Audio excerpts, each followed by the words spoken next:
Bonjour à toutes et à tous. Merci aux personnes qui sont présentes dans la salle de leur patience et merci aux personnes à distance aussi. Je me permets aussi d'enlever mon masque, voilà, pour plus de liberté. Merci à tous les speakers, à nos intervenants de la table ronde 1 et aussi à tous ceux qui suivent, puisque je sais que ça bouscule pas mal les agendas. Donc, merci vraiment beaucoup de votre compréhension.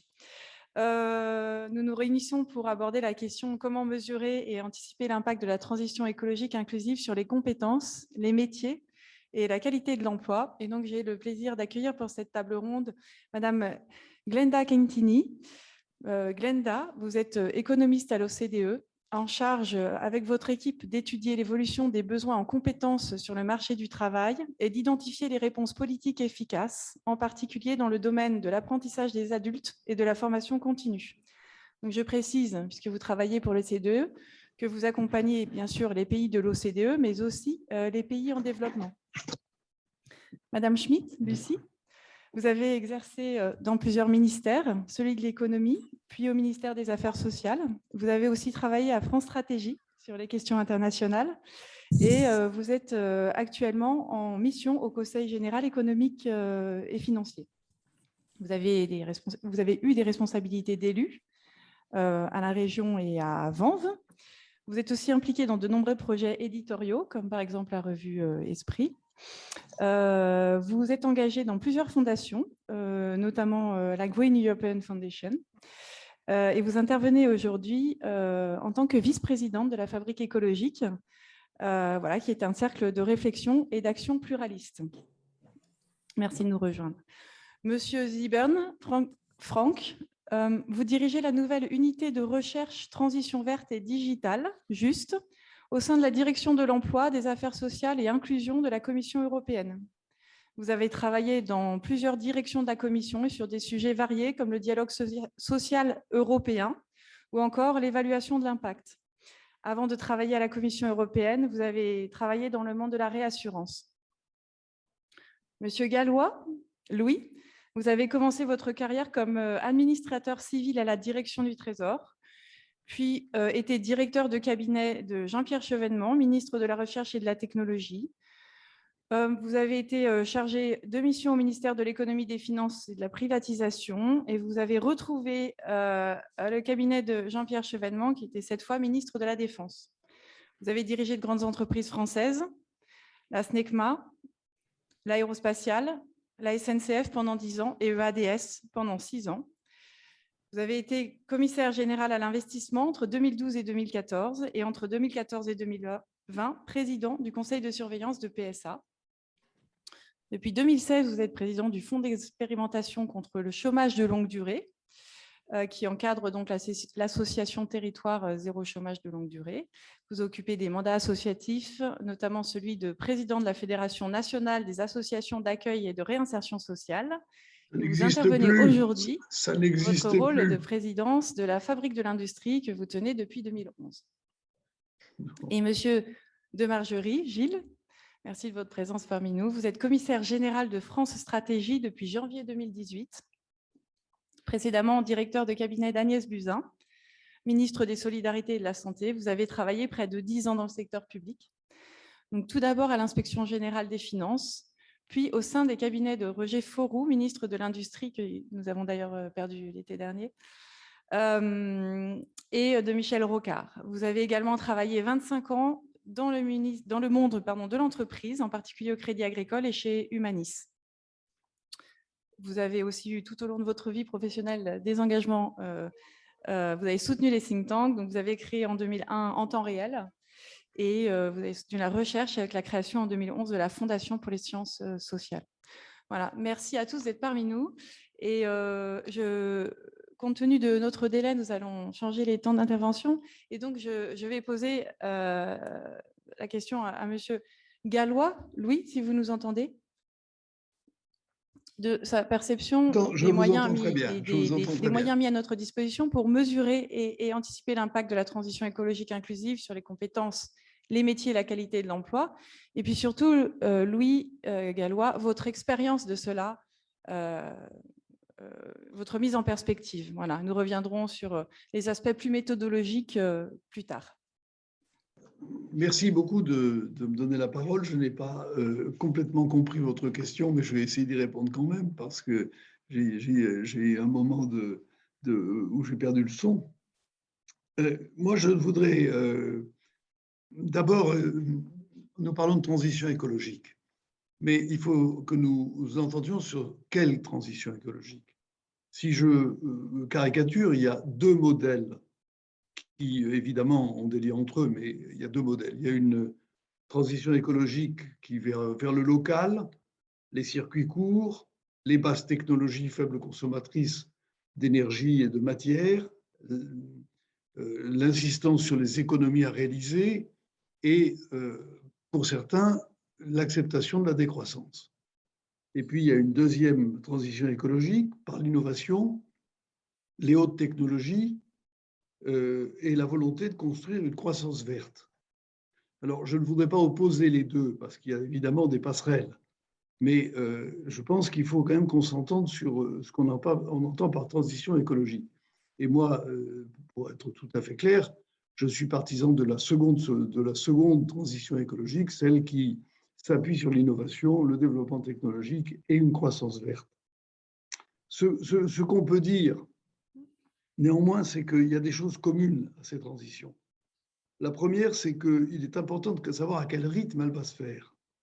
Pour l'emploi, c'est absolument décisif. Parce que ce qui va être dur à gérer, c'est la période de transition. Je suis assez optimiste pour considérer que on créera suffisamment d'emplois, mais ça ne sera pas les mêmes. Ce ne seront pas les mêmes et ils ne seront pas au même endroit. Et c'est ça la véritable question. Les compétences vont changer, les qualifications vont changer et les localisations vont changer. Je prends un exemple, l'automobile, en France. Dans l'automobile, le passage du véhicule thermique au véhicule électrique se traduit par la suppression de 100 000 emplois à peu près. Il y a un consensus sur ce chiffre. Et la création de 30 000. Alors, deux choses. La première, c'est qu'il y a 70 000 emplois qui vont disparaître et qu'il va falloir recréer ailleurs. Et deuxièmement, que les 30 000 emplois qui vont se créer ne font pas appel aux mêmes compétences et surtout pas aux mêmes localisations que les emplois qui sont détruits. L'usine de Rodez de Bosch qui fait des injecteurs pour diesel, c'est près de 1500, c'est 1200 emplois. Cette usine perd son débouché du fait du passage au véhicule électrique. L'usine de la SAM, c'est pareil, qui se trouve dans l'Aveyron. Les fonderies du Poitou, GMS à Guéret.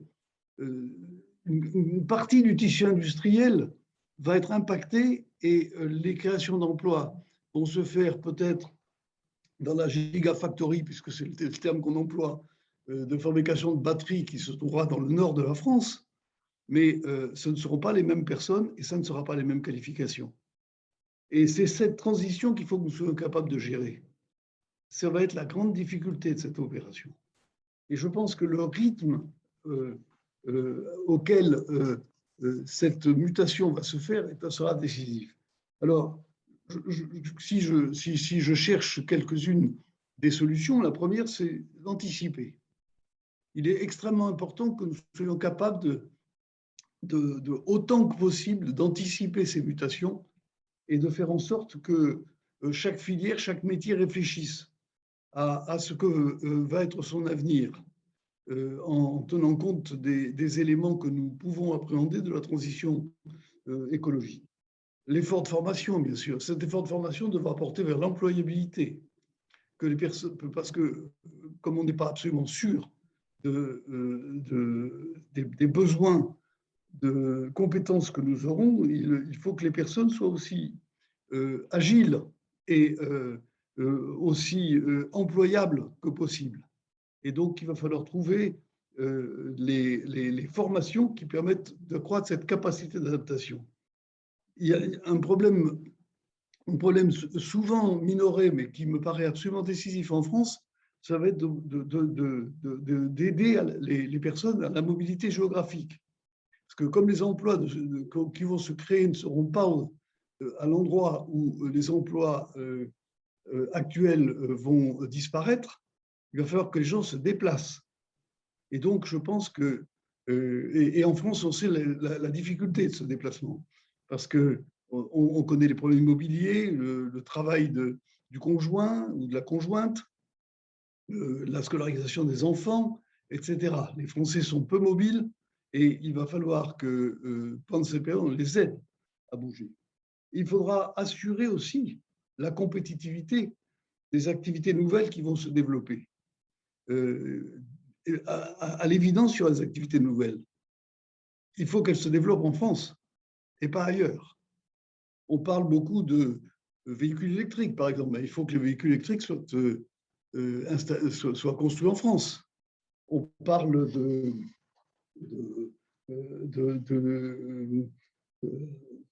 d'agriculture biologique, d'agroalimentaire, de santé. Il faut que ces activités se développent en France. Et donc, il faut en assurer la compétitivité. Et cette compétitivité, elle suppose et on a vu d'ailleurs dans le passé que cette compétitivité n'est pas évidente. Les panneaux solaires sont désormais une exclusivité chinoise. On développe les panneaux solaires dans le cadre de la transition énergétique, mais ces panneaux solaires sont intégralement importés. Donc ça veut dire un effort de recherche, certainement. Je suis persuadé que la transition écologique, c'est une transition qui va susciter un effort de recherche. Ça suppose un ajustement aux frontières auquel réfléchit l'Union européenne pour que les industries européennes ne soient pas désavantagées du fait des réglementations qui s'imposeront en Europe par rapport à des industries étrangères qui ne supporteraient pas les mêmes contraintes. On voit ça pour l'acier, on voit ça pour l'aluminium, on voit ça pour un certain nombre de produits. Je pense que ces éléments que j'évoque extrêmement rapidement, parce que le temps nous est compté, vont peser très lourd. Et je terminerai sur un point. Il va falloir qu'on débatte de savoir si on vise la croissance ou la décroissance. Personnellement, je suis un partisan de la croissance, parce que la croissance, elle va créer de l'emploi, elle va permettre de prendre le virage avec un peu plus de capacité de mouvement.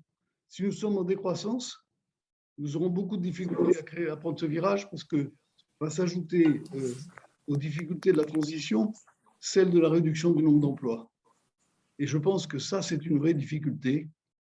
Et d'autant plus que, je le rappelle, cette transition écologique, elle s'accompagne de la transition numérique qui a également un très fort impact sur l'emploi, du même ordre que la transition écologique.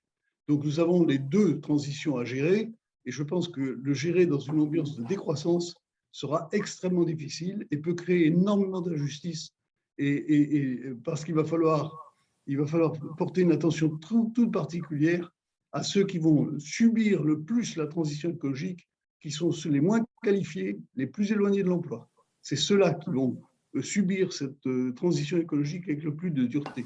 On voit bien, dès qu'il y a un mouvement, ce sont les plus faibles qui en subissent les conséquences.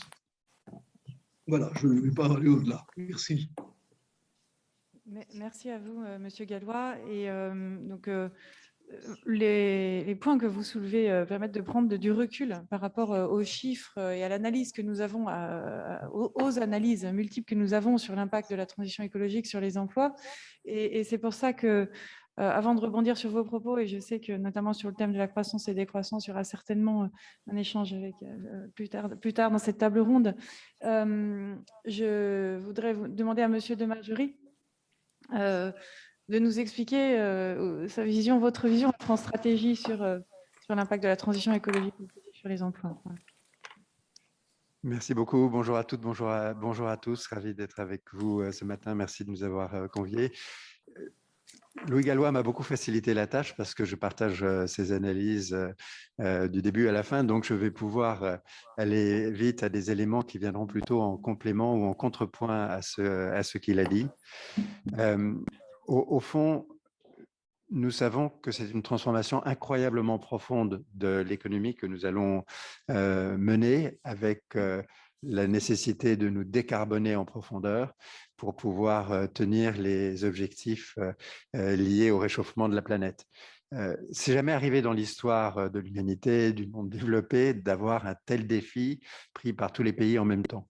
Et ça va être des changements de grande ampleur. Alors, je dis ça que nous savons tous, mais parce que je pense que nous n'avons pas encore pris conscience de l'ampleur des changements que ça va représenter dans la structure de nos industries, dans l'organisation de nos activités et dans nos modes de vie.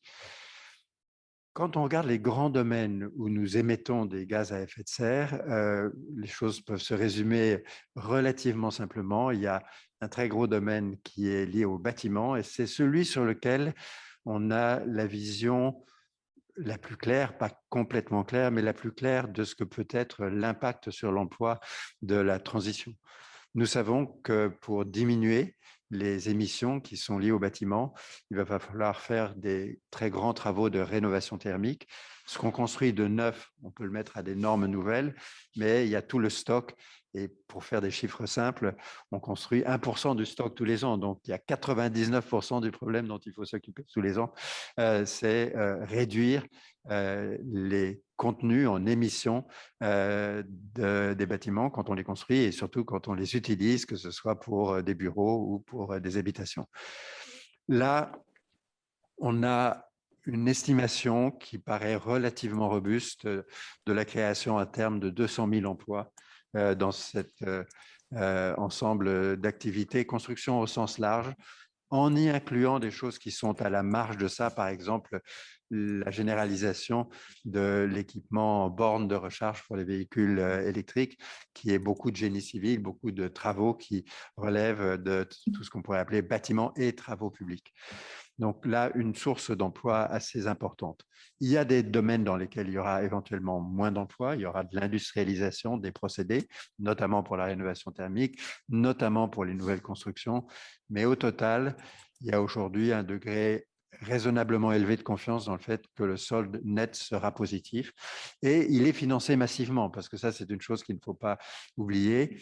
Pour réussir la transition, la plupart des pays engagent des moyens financiers extrêmement importants qui s'apparentent à des plans de relance, on aurait dit autrefois des plans de relance keynésiennes, c'est-à-dire on injecte de l'argent dans la machine économique pour la faire aller au-delà des équilibres qu'elle atteindrait si on n'injectait pas cet argent.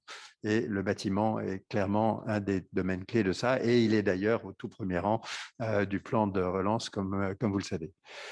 Deuxième secteur, beaucoup plus difficile à apprécier, c'est les transports. Louis Gallois en a parlé. Faire un moteur, ça demande beaucoup de main-d'œuvre, un moteur thermique classique, faire une boîte de vitesse aussi. Demain, quand on aura des véhicules électriques, on aura beaucoup moins d'emplois liés à la production et des emplois très différents et pas dans les mêmes lieux. Tout ça a été dit par Louis Gallois, je n'y reviens pas. Quel sera le solde? Nous rejoignons là, même si on n'a pas forcément été encore, nous, au bout des calculs qu'on peut faire, mais le solde sera négatif sur les emplois et il sera également probablement négatif sur les emplois autour de la production automobile et en particulier dans les garages parce que les maintenances sont moins fréquentes, moins lourdes et donc on a une situation où il faut accepter l'idée que nous pouvons reconquérir une position en Europe. Nous avons perdu énormément de terrain dans le secteur automobile dans les dernières décennies. On peut reconquérir, mais pour autant, arriver à avoir des créations nettes d'emplois n'est pas aujourd'hui un objectif qu'on peut considérer comme un objectif réaliste. Et il faut avoir ça en tête. Sur le domaine des mobilités, il y a les services qui sont liés au transport, et ça, c'est évidemment quelque chose de très important. Il y a quelques années, il y avait une sorte de vent de panique autour de l'idée que les véhicules autonomes allaient conduire à la disparition de milliers, de dizaines de milliers d'emplois. Aujourd'hui, on sait que comme il y a 10 ans, c'est au mieux dans 10 ans. Il y a 10 ans, on nous disait que ça serait maintenant. Maintenant, on nous dit que c'est dans 10 ans. Et je pense que c'est plutôt plus réaliste de penser que c'est toujours dans 10 ans. Et donc, à l'horizon de 10 ans, il n'y aura pas de destruction massive liée aux véhicules autonomes. Et en revanche, il y aura ce que vous voyez tous les jours dans les rues, c'est-à-dire que la livraison est quelque chose qui se développe et qui est très consommateur d'emplois, très créateur d'emplois potentiellement. Et donc, on ira vers des livraisons de moins en moins émettrices de carbone, mais qui seront une source de création d'emplois assez significative. Un mot sur l'agriculture. C'est un sujet débattu. L'idée générale, c'est que le passage au bio, qui couvre d'autres secteurs que simplement la réduction des émissions de gaz à effet de serre, engendrera des emplois. Est-ce que ça suffira pour contrecarrer l'évolution à la baisse des emplois qu'on connaît depuis des décennies dans ce secteur-là? Ça n'est pas certain, mais en tout cas, ça ralentira la décroissance. Ça peut paraître vraiment solidement argumenté. Et il peut même y avoir, si on réussit vraiment une reconquête importante, notamment dans tout ce qui est fruits et légumes, où nous sommes devenus très déficitaires, il peut y avoir de la création d'emplois. Mais il ne faut pas non plus tout miser sur ça, parce que les emplois qui sont créés sont des emplois durs. Il y aura une recherche d'automatisation. On voit qu'on commence à avoir de la mécanisation. Je prends un exemple simple. Pour tirer les pesticides, vous devez retirer les mauvaises herbes mécaniquement ou manuellement. On va essayer de le faire mécaniquement. Et donc, ça ne sera pas forcément énormément créateur d'emplois. Ça sera peut-être créateur d'emplois dans le machinisme agricole. Alors, il y a une question transverse qui est celle de l'économie circulaire qui passe à travers tous ces secteurs. On voit qu'il y a des choses très différentes selon le type d'économie circulaire auquel on pense. Il y a de l'économie circulaire autour de l'industrie, recycler de l'acier, recycler de l'aluminium, recycler du béton. Ça devient possible, ça devient faisable, c'est très important et ça peut être concurrentiel, notamment si on a un prix sérieux sur le carbone. Et donc ça, c'est une voie qui est extrêmement importante et qui devrait permettre d'avoir des perspectives à la fois de réduire les émissions et de maintenir un certain niveau d'emploi. Il y a tout ce qui est réparation, recyclage de produits périmés trop vite, qu'il revient aujourd'hui moins cher de jeter que de réparer. Là, on ne parle pas forcément d'emplois en très, très grand nombre. Et puis, il y a les déchets autres qu'industriels, les déchets de la vie de tous les jours. Et là, le tri, le recyclage sont des perspectives importantes, mais on parle de petits nombres d'emplois. Donc, l'économie circulaire va être extraordinairement importante pour diminuer l'empreinte carbone. Dire quel sera son impact sur l'emploi, un peu difficile. Au total, qu'est-ce qu'on a à avoir en tête? Une chose qu'a déjà dit Louis Gallois, tout ceci demandera des efforts considérables d'accompagnement en formation et en mobilité géographique, mobilité professionnelle et mobilité géographique. Et puis, comme tout ceci ne se fait qu'avec une implication très forte de l'État, avec beaucoup de crédits publics, il faut que ces crédits publics aient dans leur usage une prise en compte forte de la dimension création d'emplois. Quand on a le choix entre deux manières de décarboner, il faut regarder ce que ça a comme impact sur l'emploi et ça doit être un des critères de décision dans l'emploi des fonds très abondants qui vont être consacrés à la décarbonation et à la lutte contre le réchauffement. Voilà les quelques mots que je voulais dire en introduction. Merci beaucoup et pour cet éclairage et puis le fait de oser nous dire des chiffres parce que c'est un exercice difficile, ça évolue dans le temps et donc c'est vraiment la base qui était importante dans cette table ronde et en reprenant les difficultés rencontrées et les gros enjeux. Merci beaucoup. Je me permets de demander à Glenda de compléter. Je pense que dans le travail que vous effectuez à l'OCDE, vous avez certainement une vision complémentaire, non seulement parce que vous travaillez avec plusieurs pays, mais aussi probablement une méthodologie, une approche un peu différente du sujet. Oui, tout à fait. Merci beaucoup. Comme l'a dit déjà Gilles de Margerie, Louis Gallois a déjà dit beaucoup de choses et Gilles en a rajouté. Donc, j'espère de pouvoir être plus brève que je l'ai prévu. Et donc, en premier, merci beaucoup. C'est un plaisir d'être ici avec vous et d'apporter le point de vue de l'OCDE. À l'OCDE, pour évaluer, disons, les impacts de la transition écologique sur l'emploi, on utilise un modèle de type équilibre général. Donc, en fait, on prend compte donc, des interactions assez étroites entre les changements entre secteurs, les régions, donc l'élément géographique, ainsi que 5 catégories de travailleurs pour avoir, et je vous dirai dans un instant un peu une vision de quel est l'effet redistributif. Et cette analyse nous permet effectivement d'identifier déjà quels types de travailleurs seront les plus vulnérables suite à la mise en place de ces politiques climatiques et énergétiques, sachant que, comme on nous a dit déjà, les travailleurs qui perdent leur emploi ne sont pas forcément en mesure d'occuper les emplois qui sont créés. Donc, il y a effectivement, les travailleurs ne sont pas interchangeables. Donc, cette étape nous permet après aussi de considérer les politiques d'éducation, de formation, c'est ce qui fait surtout mon unité, mais aussi les politiques de redistribution qui peuvent accompagner donc, les mutations qui sont associées aux objectifs de croissance verte. Alors, en général, en dépit d'impact assez important, comme l'ont déjà dit les deux intervenants précédents de la décarbonisation sur l'emploi, globalement, on considère quand même qu'il y aura un effet positif, mais qui reste assez faible, mais positif. Donc, au moins, quand on prend un scénario avec des objectifs qui ne sont pas très, très ambitieux, et quand on considère que les recettes fiscales sont utilisées après pour réduire les taux d'imposition sur les revenus du travail. Donc, en général, ce scénario dans notre modèle, qui est le scénario central, on l'appelle, prévoit une taxe carbone de $50 par tonne d'émissions et après, elle prévoit qu'on réutilise disons, le revenu qui est collecté à travers la taxe carbone pour réduire l'impôt sur les revenus. Alors, dans ce contexte, on a, pour vous donner des chiffres, 11 millions d'emplois créés, ce qui fait 0,4% de l'emploi global. Et à l'opposé, il y a des destructions d'emplois qui sont à peu près de 10 500 000. Donc, on est vraiment presque un équilibre avec un faible effet positif. Donc, toutefois, on a des éléments disons, redistributifs importants. On voit qu'il y a des grosses différences entre les régions, par exemple, parce que la structure économique initiale est très différente. Et ce qui souffre le plus dans ce scénario, c'est les pays dont la structure économique est dominée par les grands secteurs de combustibles fossiles. Et donc, ces secteurs-là ces pays-là voient des réaffectations d'emplois beaucoup plus importantes.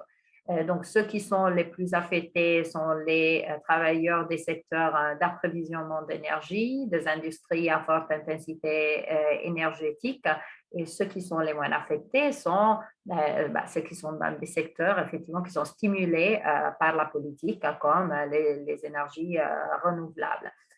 Pour l'ensemble, on voit effectivement que les plus touchés, c'est malheureusement, comme on voit aussi dans d'autres transitions, comme la transition digitale, par exemple, numérique, c'est les travailleurs les moins qualifiés. Ils sont affectés parce qu'ils sont effectivement plus souvent employés dans les secteurs que je viens de mentionner, qui sont les secteurs les plus touchés. Et en plus, ils sont, comme on l'a déjà dit avant, ils n'ont pas forcément les compétences requises pour les emplois qui sont créés. On estime, par exemple, c'est d'autres estimations, là, ça ne vient pas du modèle, mais ça vient de l'Agence internationale de l'énergie, que la grande majorité des emplois créés par la transition écologique, c'est des emplois haut qualifiés. Donc, effectivement, si on voit que l'emploi détruit, c'est souvent parmi des catégories assez vulnérables et des travailleurs les moins qualifiés, bon, c'est compliqué de les faire après, de faciliter la transition vers des emplois créés qui sont très hautement qualifiés. Ceux qui gagnent, par contre, c'est souvent ceux qui travaillent dans services et ventes, les cadres et les fonctionnaires, qui sont généralement plus avantagés, sont moins touchés, parce qu'il y en a moins dans les secteurs les plus affectés et en plus, ils peuvent bénéficier effectivement des effets redistributifs de la réduction de l'impôt sur le revenu. Les questions de redistribution, je pense, deviennent encore plus importantes quand on a des hypothèses plus ambitieuses. Donc, comme je vous disais, ce que je viens de vous dire se réfère à un scénario moyen, disons, central, on l'appelle. Mais il y a des scénarios plus ambitieux, donc des taxes carbone plus élevées, par exemple, des façons un mélange de politiques entre taxes carbone et régulation, par exemple, et des différentes façons après de redistribuer le revenu. Et en effet, ce qu'on observe, c'est que les catégories les plus vulnérables deviennent négativement impactées à des niveaux relativement faibles d'intervention. Donc, pour les autres, plus on intervient, plus on est ambitieux, effectivement, plus la taxe carbone est élevée, par exemple, plus l'effet pourrait devenir négatif. Mais pour les peu qualifiés, ça se produit assez vite, disons. Pour conclure, je voulais aussi, alors je parle de cet effet redistributif sur lequel on doit travailler avec des politiques pour ma propre, disons, mon propre intérêt, disons, vu ce que je fais à l'OCDE, certainement les politiques de formation, mais aussi ce que mentionnait M. Gaulois, les politiques qui nous permettent de prévoir à l'avance quels vont être les changements et donc de mettre en place des politiques adaptées. Mais ce qui est important, c'est aussi de réfléchir au fait que ces effets redistributifs peuvent rendre plus difficile l'implémentation de ces politiques. Donc, c'est important de les considérer, pas seulement pour des raisons d'équité, mais aussi pour la feasibilité, en fait, de la transition écologique en soi. Et je m'arrête ici, car je sais qu'on est très, très en retard. Merci beaucoup et merci à tous de l'attention que vous portez au respect des timings. C'est vraiment merci pour cette mise en perspective aussi et notamment sur l'impact par rapport aux profils les plus qualifiés ou les plus éloignés. Vous avez aussi mentionné l'impact en lien avec le numérique qui a été mentionné plusieurs fois et j'en profite pour mentionner que ces états généraux concernent bien la transition écologique et numérique. Donc nous sommes dans la logique d'associer les deux sujets. Je vous remercie. Je voulais demander à Monsieur Zibern, qui travaille à la Commission européenne, Franck, de nous apporter votre vision donc, sur, bien sûr, ce sujet de la transition écologique et dans toutes les politiques qui sont discutées, le Green Deal, et donc ce lien entre transition écologique, inclusion et emploi. Comment est-il traité au niveau de la Commission européenne? Quelle vision avez-vous sur ce point? D'accord, merci beaucoup. Merci beaucoup pour cette invitation. C'est un honneur de participer. Je ne peux que soutenir beaucoup de points de vue, de positions qui étaient déjà évoqués. Et je vais essayer de contribuer avec un angle spécifique du niveau européen et des actions de notre côté. Peut-être juste pour dire que dès le début, que le message principal, c'est que la Commission définit au regard les transitions justes, les transitions écologiques et numériques justes, comme une des grandes priorités de cette Commission. C'est inscrit dans le programme de travail et dans le Pacte vert, Green Deal, comme vous avez dit, et qui est présenté comme un défi générationnel, c'était évoqué avant, et le Green Deal était présenté comme la nouvelle stratégie de croissance de l'Union européenne, donc qui prévoit, en lien avec ce que M. Gallois a évoqué, de combiner, je crois, les deux approches, une approche d'innovation et de prise en compte aussi des effets sur l'emploi et sociétal. Donc, de ce point de vue, la Commission partage les points qui étaient évoqués, que la transition ne peut réussir qu'elle est juste et inclusive. Donc, le vice-président exécutif, quand il a présenté la loi climat, qui a inscrit la neutralité de carbone en 2050 et l'objectif de réduire les émissions d'au moins 55% d'ici 2030 par rapport au niveau de 1990. Quand il a défendu ses propositions au Parlement, il a dit en anglais, il a dit « This transition has to be just or there will just be no transition ». Donc, c'est un des éléments clés qu'il faut prendre en compte. En réponse à ces ambitions accrues par rapport à 2030, la Commission a présenté le 14 juillet de cette année-ci en fait un paquet dit Fit for 55, pareil pour 55. C'est un grand paquet législatif qui essaie de se mettre en place des incitations financières, des standards renforcés, mais aussi des objectifs plus contraignant au niveau européen et à suivre dans les pays membres pour réussir cette transition et pour aller réussir notamment la première phase de cette transition d'ici 2030. Et ce paquet comprend des mesures dans plusieurs secteurs tels que l'efficience énergétique, le commerce des titres certificats, le prix concernant les prix de carbone, les taxes sur l'énergie, les standards d'émission des véhicules et les infrastructures de points de recharge pour l'électromobilité, mais aussi ce que M. encore Gallois a mentionné, des mesures pour niveler je veux dire la compétition et créer un fair level playing field entre entreprises, donc pour rajouter un prix à des produits importés qui ne seraient pas sujets aux mêmes critères. Ayant dit cela, il est clair que les questions de ce colloque, je veux dire anticiper et renforcer les compétences, qualifications pour accompagner ces transitions sont essentielles.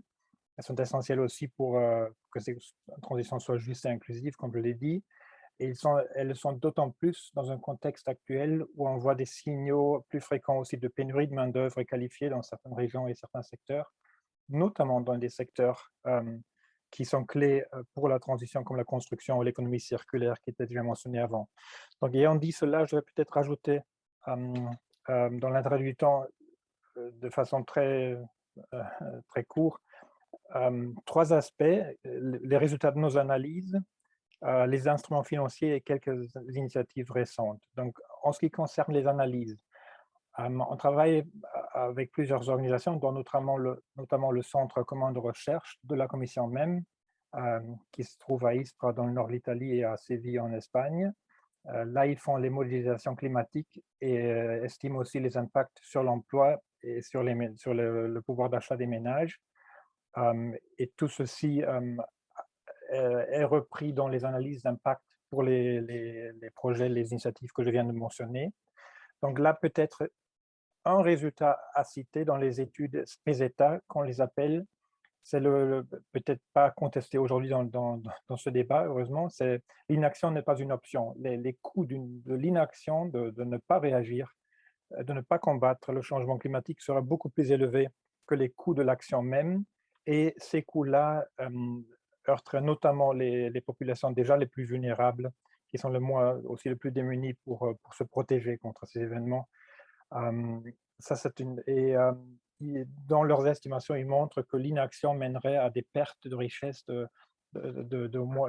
jusqu'à 4-5% du PIB annuellement dans des régions comme l'Europe du Sud et l'Europe du Sud-Est. Donc cette inaction aussi, ou le manque de coordination d'action pourrait aussi accroître des divergences à l'intérieur de l'Union, ce qui serait évidemment très problématique.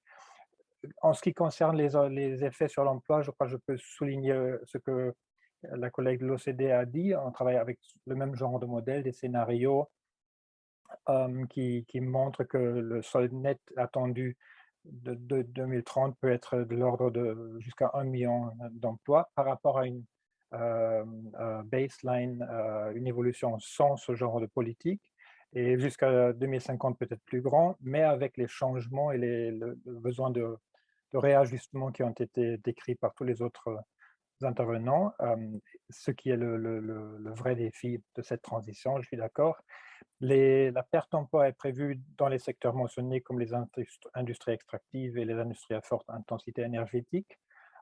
Les restructurations dans les secteurs comme l'automobile et les chaînes de valeur y associées, et pour réussir la transition vers l'électromobilité.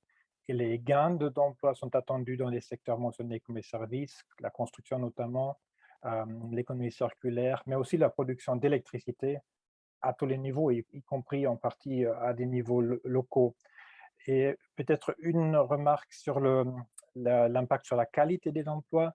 Là, nos analyses avec l'Eurofound à Dublin montrent qu'il y a de l'espoir que la transition écologique favorise plus que les tendances générales, la création d'emplois de personnes avec qualification professionnelle de niveau moyen, aussi de salaire moyen, notamment dans les secteurs de la construction, ce qui irait à l'encontre de la polarisation des marchés du travail dans beaucoup de pays membres de l'Union européenne.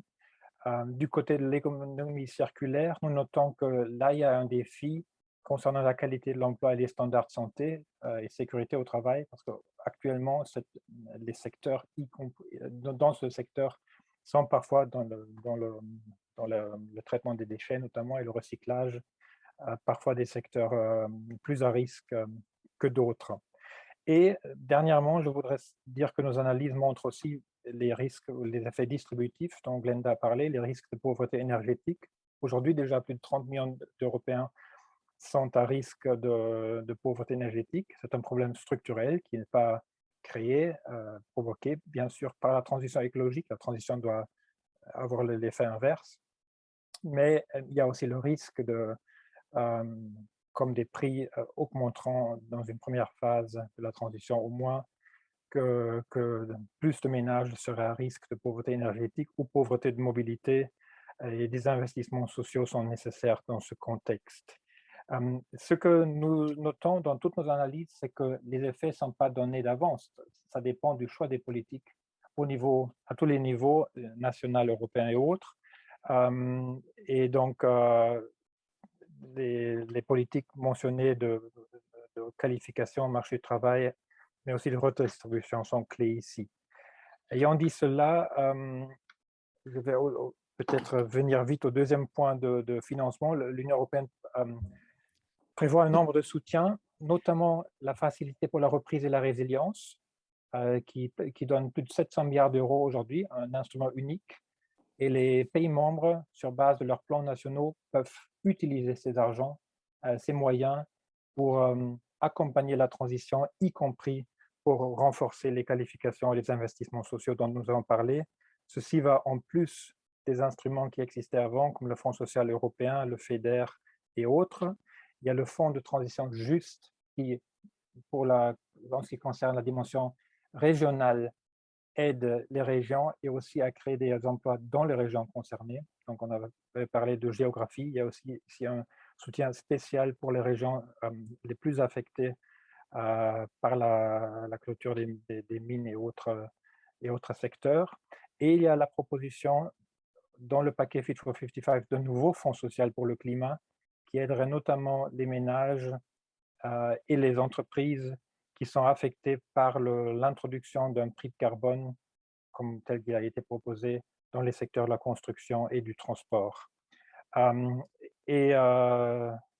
voudrais, comme M. Gallois a mentionné le contexte recherche, mentionner qu'il y a aussi dans le programme de recherche et innovation de la Commission Horizon Europe plusieurs actions qui sont financées pour analyser l'impact de l'innovation sociale, pour rendre la transition plus juste, etc.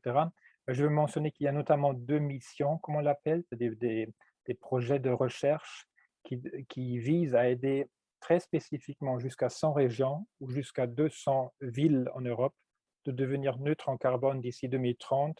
Donc là, j'appelle à tous les acteurs présents, acteurs de terrain aussi, de s'impliquer. C'est l'opportunité qu'offrent ces tools. Et je suis un peu trop long, désolé, mais je voudrais aussi mentionner un instrument que la présidente de la Commission a proposé lors de son discours sur l'état de l'Union en septembre, qui s'appelle ALMA, abréviation anglaise pour dire orientation, apprentissage, maîtrise, réussite. Et c'est un programme que la Commission mettra en place, notamment pour aider ceux qui sont en marge du marché du travail, entre 18 et 30 ans, et les aider à avoir une expérience à l'étranger, superviser un séjour de 2 à 6 mois dans un autre pays de l'Union européenne, et après de les réinsérer dans le marché national du travail national et pour les accompagner dans cette étape. Dernièrement, en conclusion, je vais conclure sur ceci. Il y a plein d'initiatives en cours, notamment aujourd'hui, peut-être maintenant. La Commission est en train d'adopter le plus grand paquet social d'initiatives sociales de cette année-ci, qui comprend des actions d'intérêt, je crois, pour vous, notamment un plan d'action pour l'économie sociale en Europe, une proposition de directive sur les conditions de travail des travailleurs des plateformes, une initiative sur les comptes personnels de formation au niveau européen, qui s'inspire de la bonne expérience au niveau français, et une initiative sur les micro-qualifications, aussi pour établir des standards minimums et assurer la qualité et la transparence de ces micro-qualifications pour aider la transition et la restructuration avec des projets très concrets, des instruments très concrets. Et toute dernière remarque, la semaine prochaine, il y aura un autre paquet, le second paquet du volet du paquet Fit for 55, avec une série de mesures. Et ce paquet inclura une mesure sur laquelle nous avons travaillé à la DG Emploi. Ce sera une proposition de recommandation du Conseil concernant les politiques nécessaires pour assurer une transition juste au niveau national.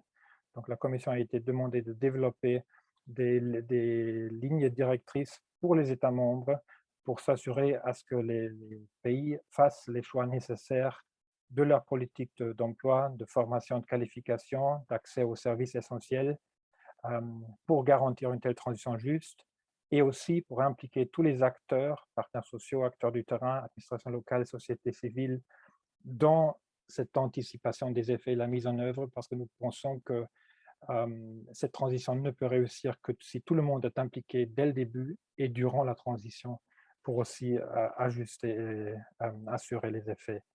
Et avec ceci, tout ceci sera négocié dès l'année prochaine sous présidence française du Conseil européen. Et nous nous réjouissons d'avance de ces débats. Merci beaucoup et désolé d'avoir été un peu trop long. Merci à vous. Il est vrai qu'il y a tellement d'actions qui sont en cours qu'il est difficile de ne pas vous permettre de tout présenter ce qui existe. On essaiera bien sûr de restituer l'ensemble des supports et ressources qui ont été cités pendant le colloque aussi sur le site web pour que vous puissiez retrouver tous ces éléments pour les personnes qui nous écoutent. Enfin, je voudrais proposer à Madame Schmidt de conclure cette table ronde. Vous prenez la parole en dernier et donc de nous donner votre opinion sur ce qui a été présenté jusqu'à maintenant et notamment avec probablement votre point de vue particulier sur la qualité de l'emploi, qui est un terme que nous avons choisi de mettre dans le thème de cette table ronde. Et donc, merci par avance. Merci beaucoup. Merci de cette invitation qui me fait très plaisir. Et je suis aussi ravie d'être physiquement présente. Ce n'est pas possible pour tout le monde, mais c'est vrai qu'un échange, ça sera intéressant. Moi, je voulais repartir de ce qu'a dit le président d'Emmaüs pour introduire cette table ronde, enfin ce colloque, en disant que c'était un compagnon chiffonnier qui avait au fond suscité le fait à Emmaüs de s'intéresser à cette question du recyclage, de l'économie circulaire, et observer que c'est à partir au fond de ce qu'a trouvé, ce qu'avait suggéré un anonyme avec une formation professionnelle, un savoir-faire qui lui était propre, que ensuite les choses ont grandi, se sont organisées et ont pris aujourd'hui une ampleur telle que l'économie circulaire est devenue l'un des points essentiels au niveau européen, voire au niveau mondial, sur lequel s'organise la question de repenser l'économie et la question sociale.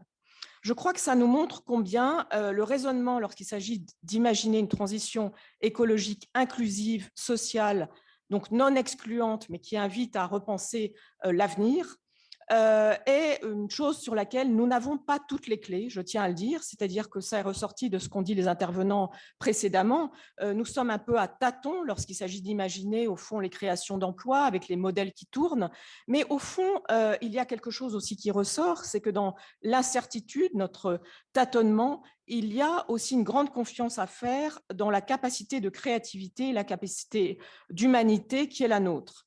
Pourquoi ? Parce qu'on dit souvent que l'écologie est transversale, qu'elle existe à l'ensemble des échelles. On l'a vu d'ailleurs dans l'ensemble de nos interventions. Il faut à la fois penser la question mondiale, européenne, nationale et locale. Et par rapport à ce que disait Louis Gallois sur les deux modèles de transition écologique à imaginer, moi je crois que la question est surtout qu'il ne faut pas s'imaginer que le local l'emporte sur le global. Il ne faut pas non plus ignorer les contradictions qui existent entre la transition numérique et la transition écologique. Le numérique nous met dans l'abstraction, dans la virtualité et dans la technologie, avec parfois les limites de la technologie que nous avons vues ce matin. L'écologie nous invite à nous réancrer, à atterrir et à retrouver à la fois le sens de la nature et le sens de notre corps, de notre finitude, à relativiser ce que nous sommes.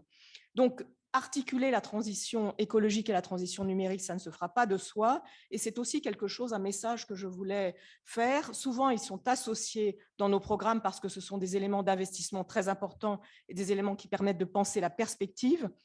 Mais la transition écologique n'est pas la transition numérique et la transition numérique n'est pas forcément quelque chose qui va dans le sens de l'écologie.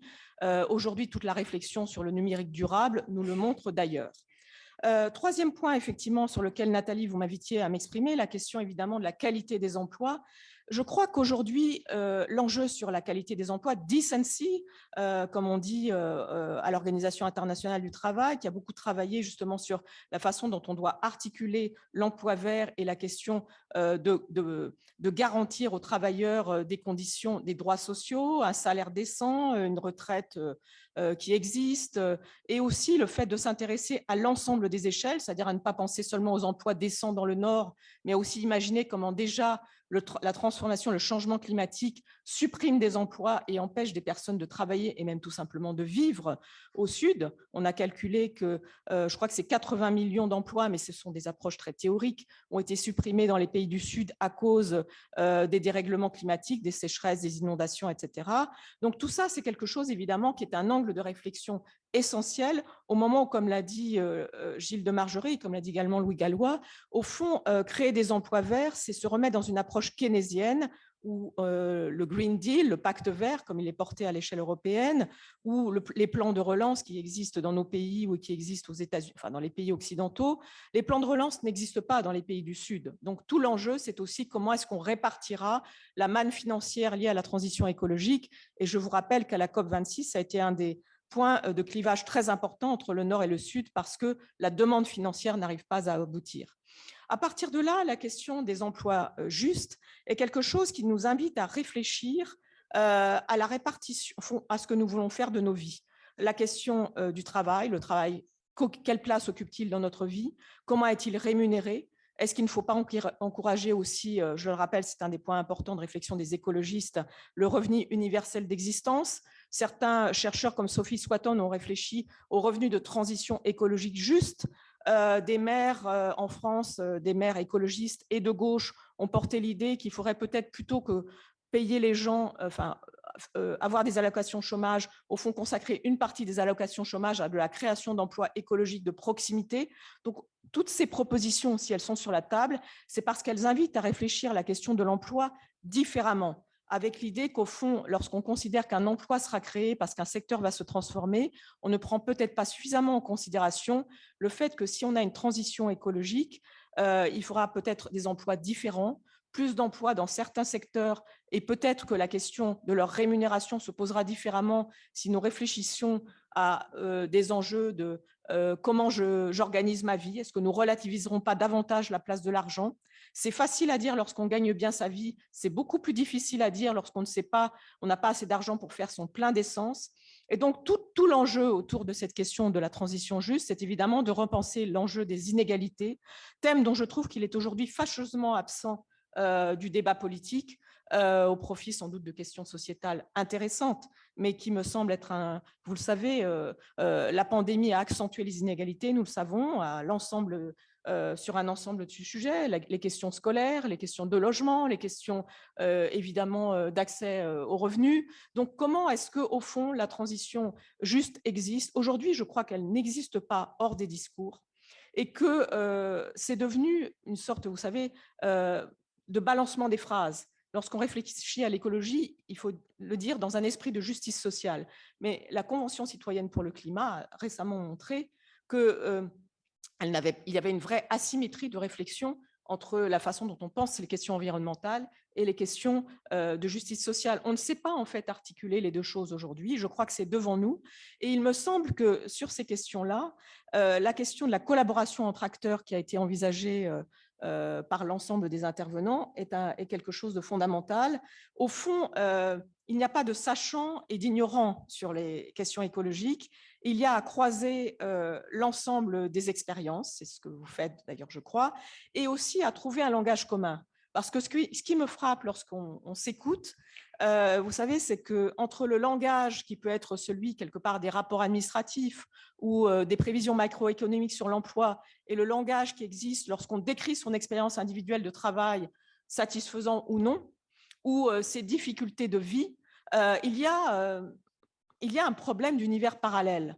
Comment allons-nous trouver ce langage commun pour parler d'écologie au sens à la fois social, qui donne une perspective à l'ensemble de l'humanité, et puis très concret, sans se payer de discours? Je crois que c'est quelque chose qui est devant nous.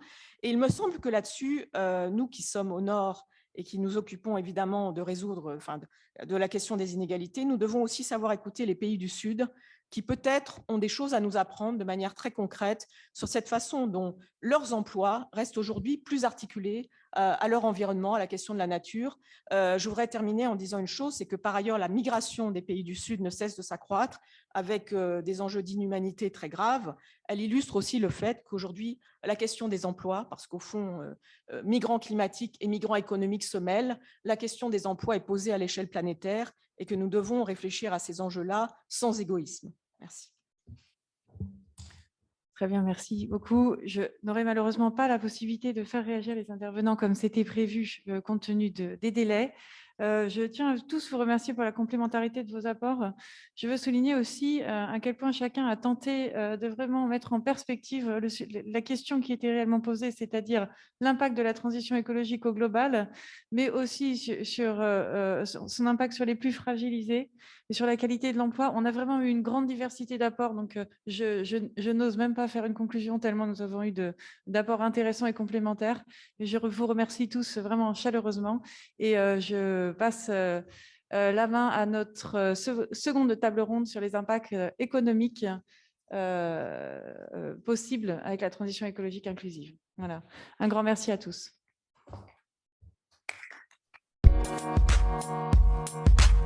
Thank you.